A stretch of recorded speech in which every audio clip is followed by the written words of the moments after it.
একই ছাদের নিচে বসেছে পেট ও বুদ্ধির খোরাক জোগানোর দোকান। রোকেয়া হায়দার মেমোরিয়াল একাডেমির আয়োজনে শুরু হয়েছে 3 দিনব্যাপী পিঠা উৎসব ও বিজ্ঞান মেলা, যা চলবে আগামী 15 জানুয়ারি পর্যন্ত।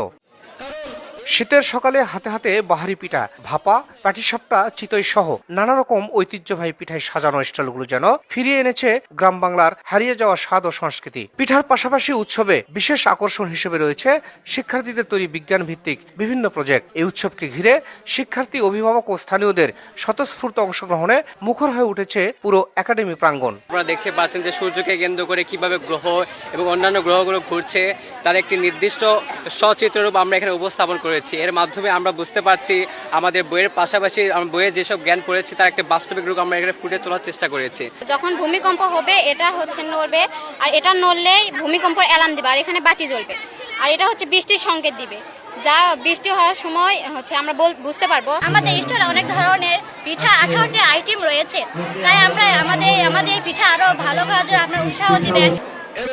অভিভাবকরা বলছেন, এই ধরনের আয়োজন নতুন প্রজন্মকে গ্রাম বাংলার ঐতিহ্যের সঙ্গে পরিচয় করিয়ে দিচ্ছে। সেই সঙ্গে ছোট্ট পরিসরে বিজ্ঞান মেলাও শিশুদের মেধা বিকাশে সহায়ক ভূমিকায় রাখবে।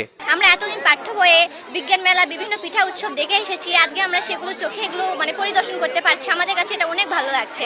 অনেক কিছু এক করেছে, অনেক কিছু জিনিস বানাচ্ছে, রকেট। বাচ্চারা খুব এনজয় করতেছে, ছোট বাচ্চারা থেকে বড় বাচ্চারা সবাই অনেক পিঠা, নতুন নতুন সুন্দর পিঠা তৈরি করে নিয়ে আসছে।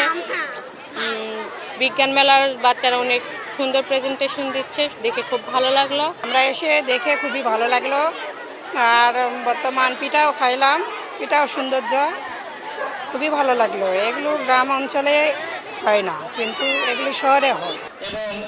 আয়োজকরা বলছেন, পাঠ্যপুস্তকের বাইরে প্রযুক্তির সঙ্গে পরিচয় করে দিতেই এমন আয়োজন। বিজ্ঞান মেলাটা শুধু বিজ্ঞান বিষয়গুলো শুধু পাঠ্য বইয়ের মধ্যে প্রস্তুত থাকে, তো আমরা এটা প্রত্যেকটা শিক্ষার্থীর মধ্যে যাতে তারা বাস্তবে প্রত্যায়িত করতে পারে এবং বাস্তবে তার রূপ ধারণ করতে পারে, এর জন্য আমরা আসলে অনুষ্ঠান করেছি বিজ্ঞান মেলাটা। এবং পাশাপাশি যে পিঠা উৎসব, প্রত্যেকটা মানুষের মধ্যে এই পিঠা উৎসব যেন আবার জাগ্রত হতে পারে এবং সকলের মধ্যে যেন এটা আবার চালু হতে পারে। শীতের শেষে বসন্তের ছোঁয়ায় গ্রাম বাংলার চিরচেনা স্বাদ ও ঐতিহ্যের এই মিলন মেলা বসেছে জয়পুরহাটের কালাই উপজেলার নিভৃত পল্লী মোসলেমগঞ্জে। শাহিদুল ইসলাম সবুজ, সময় সংবাদ, জয়পুরহাট।